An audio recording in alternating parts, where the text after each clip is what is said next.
서울을 떠나 오랜만에 고향에 돌아온 것은 석 달 전. Suatu hari di musim dingin, Haewon, seorang wanita muda, terlihat kembali menuju kampung halamannya. Sejak melanjutkan studi ke Seoul 2 tahun lalu, ia belum pernah pulang ke rumahnya. Sesampainya di rumah, Haewon pun merebahkan badannya di lantai sembari menghela napas lega. Malam harinya, ketika Haewon mulai merasa lapar, ia memeriksa dapur namun tak mendapati apa-apa selain beras. Ia pun pergi keluar rumah mencari bahan lain untuk dimasak. Akhirnya ia menemukan sawi dan daun bawang. Lalu keluarlah skill anak kos yang Haewon punya. Dengan bahan seadanya, ia pun dapat membuat hidangan yang sangat lezat. Keesokan paginya, ia kembali ke dapur membuat adonan sujabi. Ia juga menggoreng sawi putih. Setelah adonan mengembang, ia membuat sup sujabi dan menikmatinya untuk sarapan pagi. Haewon benar-benar pintar memasak, karena sedari kecil ia dan ibunya sering memasak bersama. Tak berselang lama, ketika sedang memotong kayu, Eun-suk, sahabat kecilnya, datang menemuinya. Eun-suk adalah salah satu sahabat Haewon, yang kini bekerja di salah satu bank.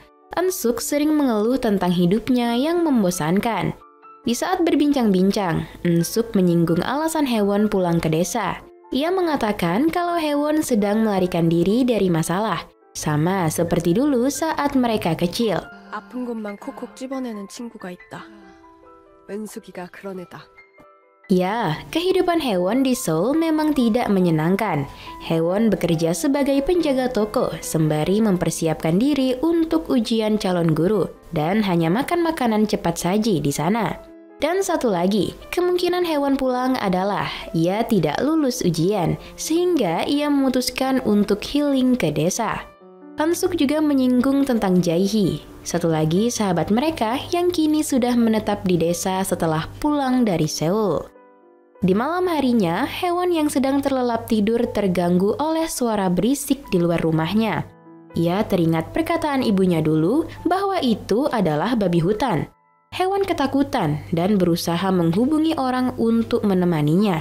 Namun ia mengurungkan niatnya dan memilih untuk tidur dan berpura-pura tidak mendengar apapun. Pagi harinya, Haewon yang tampak kurang tidur dikejutkan dengan kehadiran Bibi Boksun yang merupakan adik dari ayahnya. Kemudian Bibi mengajak Haewon ke rumahnya untuk makan. 엄마랑 연락 안 해? 난 네 애미만 별나다고 생각했는데 너도 참 별나. Walau awalnya menolak, sesampainya di rumah si Bibi, Haewon malah terlihat seperti sudah tidak makan selama seminggu.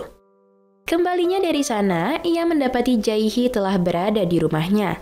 Ia membawa seekor anjing lucu bernama Vivo. Seolah tahu kalau Haewon penakut, Jae-hee memberikan anjing itu kepada Haewon untuk menemaninya di rumah. 제 이름 오구다. 5번째 나온 놈이라서. Awalnya Haewon menolak karena ia mengatakan jika dirinya tidak akan lama di desa. Namun Jae-hee tidak peduli dan berlalu pergi. Malam pun tiba. Saat itu Haewon berniat mengabari Hun pacarnya. Namun ia mengurungkan niatnya tersebut. Tiba-tiba terdengar suara jedak-jeduk yang mengagetkan dari luar. Karena ketakutan, ia pun membawa Vivo masuk ke kamarnya. Yap, prediksi Jae-hee tidaklah salah. Flashback ke masa lalu, inilah alasan mengapa Haewon tinggal sendirian saat ini. Setelah ayahnya meninggal, Haewon hanya tinggal berdua dengan ibunya. Lalu beberapa hari setelah ujian masuk kuliah, ibunya pun pergi meninggalkannya tanpa sepatah kata pun. Hal ini diperjelas dengan kedatangan Bibi Boksun yang mengatakan kalau Haewon dititipkan padanya. Hanya sepucuk surat berisi alasan kenapa ibunya pergi yang ada. Namun Haewon yang terlanjur kecewa masih tidak bisa mengerti alasan itu. Haewon hanya bisa menangis meratapi semua itu. 너무 걱정하지 말어. 금방 올 거야.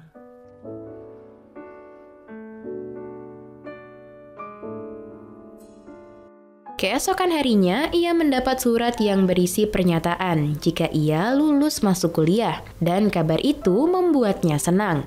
Akhirnya, ia pergi ke Seoul untuk melanjutkan studinya.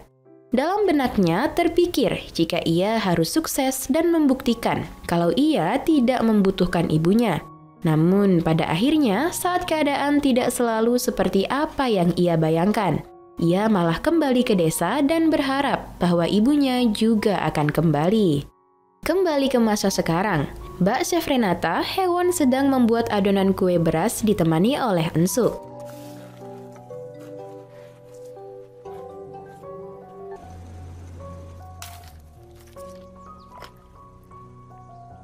Sementara Jae-hee sedang membuatkan kandang untuk Vivo. Sembari menunggu kuenya matang, Haewon dan Eun-suk menatap Jae-hee dari jendela dan mulai membicarakannya. Eun-suk mengancam Haewon untuk tidak menyukai Jae-hee karena ia sudah lebih dulu menyukainya. Haewon hanya tertawa mendengar ucapan Eun-suk tersebut.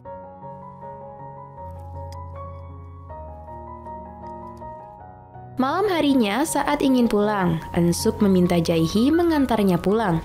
Kelihatan jika Jae-hee keberatan, namun mau tidak mau ia tetap mengantar Eun-suk juga. Sebelum beranjak, Jae-hee bertanya sampai kapan Haewon akan di desa. Eun-suk pun dengan cepat menanggapi jika Haewon sudah gagal dalam ujian, keluar dari pekerjaannya, serta kabur dari pacarnya. Jadi ia harus tetap di sini, sahut sahabatnya itu. Lalu saat di perjalanan, Jae-hee dan Eun-suk bercerita tentang masalah hubungan Haewon dengan ibunya yang mulai renggang. 엄마랑 딸 사이에도 그런 게 있어? 엄마, 딸이니까 더 심하지. Mereka juga membicarakan tentang hubungan Haewon dengan pacarnya. Hari berganti, Haewon pun akhirnya menghubungi Hun. Hun terus-menerus menanyakan kapan Haewon akan kembali. Haewon mengatakan mungkin ia akan kembali dalam 1 minggu lagi. Lalu dengan cara yang cewek banget, Haewon pun menutup teleponnya. 내가 나중에 다시 전화 걸게. 너네도 사는 게 힘들지? Beranjak dari sana, Haewon singgah ke kebun tomat milik Jae-hee. Ia memetik satu dan mencobanya. Tiba-tiba dia diteriaki pencuri. Sempat kaget, ternyata itu adalah Jae-hee yang menjahilinya. Lalu akhirnya mereka pun bercerita banyak tentang rumus Pythagoras, rumus trigonometri. Oh, bukan, no. Mereka hanya sedikit bernostalgia.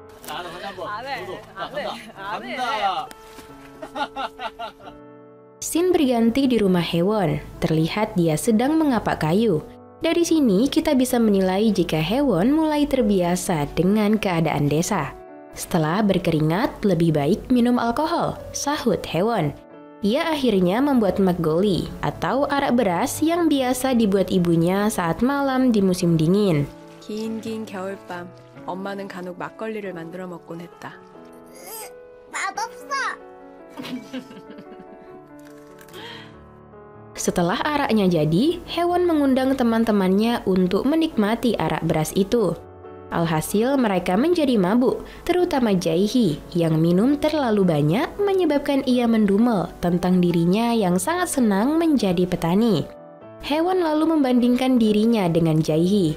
Dalam pikirannya, Jae-hee pulang ke desa itu setelah menemukan jawaban atas hidupnya. Sementara Haewon kembali hanya untuk mencari pelarian atas beban hidupnya. Kemudian scene berlanjut, di mana Haewon yang kemarin berencana hanya tinggal sebentar di sana, lalu bergumam bagaimana jika ia menetap sampai angin musim semi tiba, dan apakah ia akan menemukan jawaban untuk hidupnya selama itu. Musim semi pun tiba. Haewon terlihat sedang menanam kentang di awal musim ini. Belajar dari filosofi kentang, jawaban yang ia tunggu ialah hanya tentang masalah waktu. Kau harus menunggu. Selesai dari sana, Haewon pun berkeliling menaiki sepedanya, menikmati udara desa di musim semi dengan pemandangan yang indah. Desa ini sungguh tempat healing terbaik.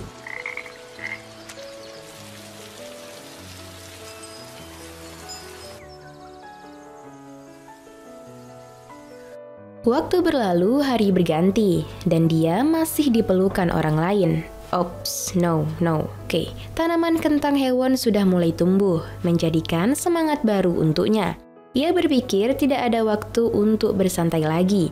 ia memutuskan menanam tanaman lain. Dibantu dengan sahabatnya, mereka menanam tomat dan cabai.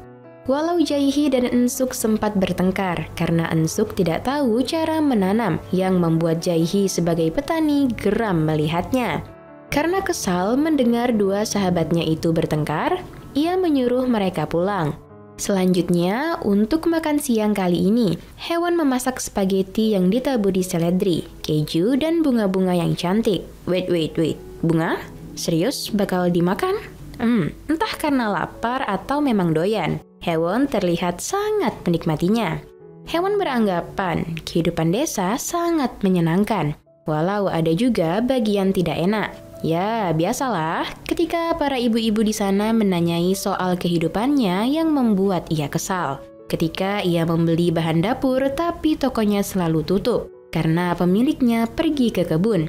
Dan hal yang paling mengganggunya adalah tiap kali ia memasak, ia selalu teringat dengan ibunya. Seolah-olah mereka sedang bersaing dalam memasak. Flashback ke masa kecil Haewon. Saat itu ibunya ingin memasak sesuatu yang unik yang membuat Haewon mendumel. Kalian tahu apa? Yap, betul sekali. Pancake berbahan kubis. Bukan cuma pancake kubisnya saja yang aneh. Itu karena ibunya juga memasukkan parutan cabang pohon ke dalam pancake itu. Namun setelah dicoba, Haewon menyukainya. Haewon sempat berpikir kalau ibunya memang jenius dalam hal memasak. Ternyata resep yang ibunya buat itu sempat ditemuinya di kota Seoul. Walau begitu, masakan ibu adalah masakan yang terbaik.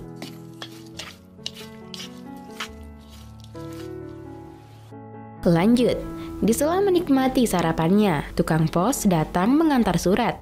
Ternyata yang mengirim surat adalah ibunya. Namun ia meminta tukang pos untuk mengirim kembali surat itu. Tukang pos menolak. Selain tidak ada alamat pengirim, ia juga berkata, 읽지 않는 건 네 자유지만은 이걸 배달하지 않는 건 내 자유가 아니란다. 우체부의 숙명이라는 거지.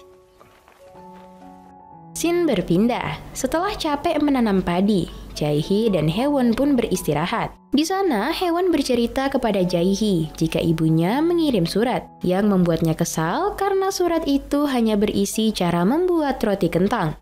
Lalu Haewon berpikir, dari mana ibunya mengetahui jika dia sedang berada di desa? Apakah ada udang di balik bakwan?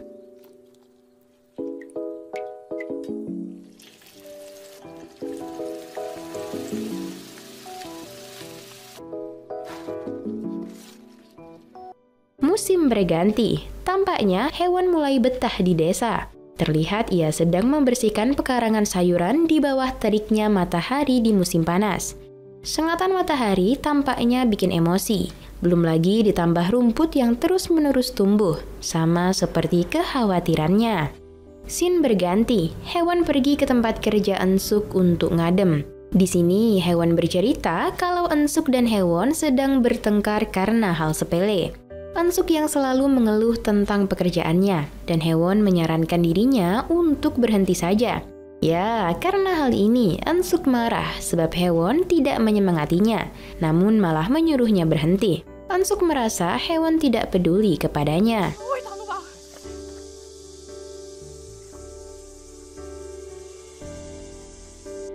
Hal itu juga diceritakan pada Jae-hee. Lalu Jae-hee bercerita bahwa dulu Haewon tidak peduli dengan hal-hal sepele seperti ini.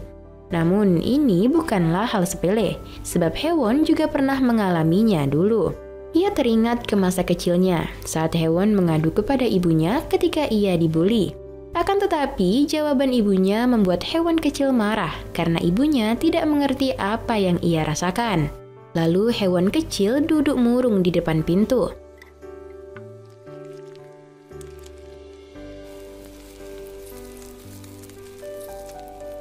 Untuk menghibur Haewon, ibunya membuatkan sebuah cake yang membuat suasana hatinya yang tadinya sedih menjadi bahagia. Singkat cerita, sebagai permintaan maaf, Haewon melakukan hal sama untuk Eun-suk. Betul saja, Eun-suk yang saat itu terlihat jengkel berubah sangat senang ketika memakan cake pemberian Haewon tersebut. Scene flashback ditampilkan. Pada scene ini terlihat kalau Haewon dan ibunya memiliki sifat yang sama. Haewon juga bertanya apakah ibunya merindukan ayah. Namun ibunya hanya memutar kata-kata. Walau tak mengakui, Haewon tahu jika ibunya merindukan ayahnya. Kembali ke masa ini, di tepian sungai, Jae-hee dan Haewon sama-sama bercerita tentang kisah asmara mereka. Lalu Eun-suk datang dengan membawa alkohol milik ayahnya, dan mereka pun menghabiskan malam penuh dengan tawa.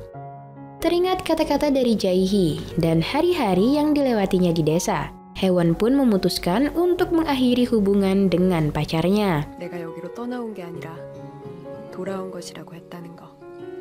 Lalu musim pun berganti. Saat menarik uang di bank, Haewon bertemu dengan Eun-suk. Apakah Eun-suk sudah menyatakan perasaannya kepada Jae-hee?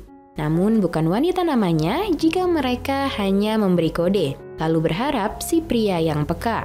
Haewon pun memberi nasihat, jika memiliki perasaan, maka ungkapkanlah, jangan dipendam. Kemudian siang harinya, Eun-suk mengajak Haewon bersaing untuk mendapatkan Jae-hee.